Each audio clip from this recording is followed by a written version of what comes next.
L'homme ne vivra pas de pain seulement, mais de toute parole qui sort de la bouche de Dieu. Voici votre moment de méditation quotidienne.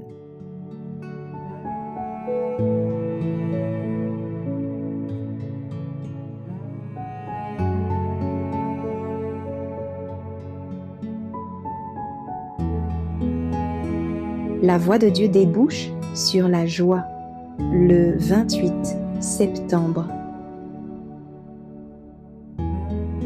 C'est la bénédiction de l'Éternel qui enrichit, et il ne la fait suivre d'aucun chagrin. Proverbe, chapitre 10, verset 22. De son côté, tout en cherchant à lui Jacob échappé, le messager céleste, pour éprouver sa foi, lui avait rappelé son péché. Mais malgré son angoisse et ses larmes, le patriarche avait tenu bon. Convaincu de la bonté de Dieu, il s'était jeté dans les bras de sa miséricorde. Frôlant le désespoir au souvenir de sa vie passée, il s'était cramponné à l'ange avec tant de véhémence, avec des cris si déchirants qu'il avait remporté la victoire.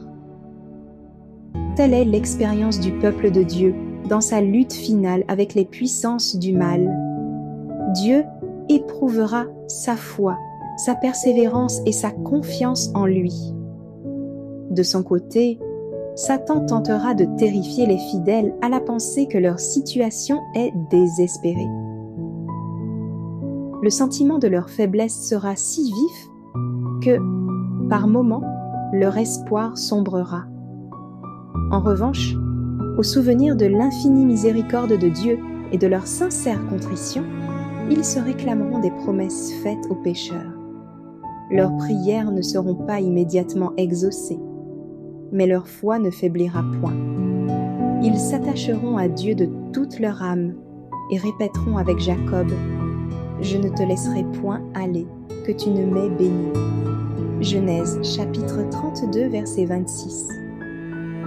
L'histoire de Jacob nous assure que Dieu ne rejette pas celui qui, entraîné sur une mauvaise voie, retourne à lui par une conversion véritable.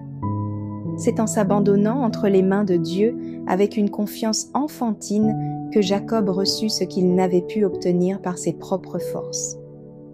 L'Éternel lui apprit que la puissance et la grâce divine pouvaient seules lui communiquer la bénédiction après laquelle son âme soupirait.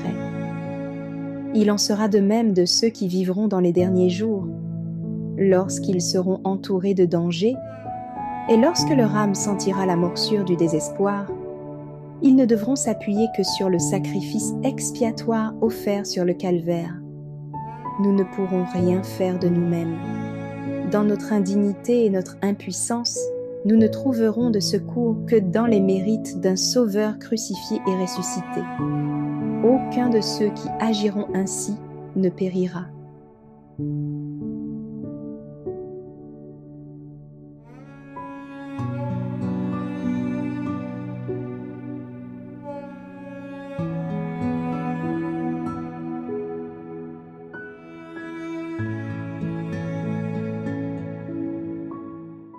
Merci d'avoir écouté cette présentation. Assurez-vous de nous rejoindre demain pour votre moment de méditation quotidienne avec lereste.org.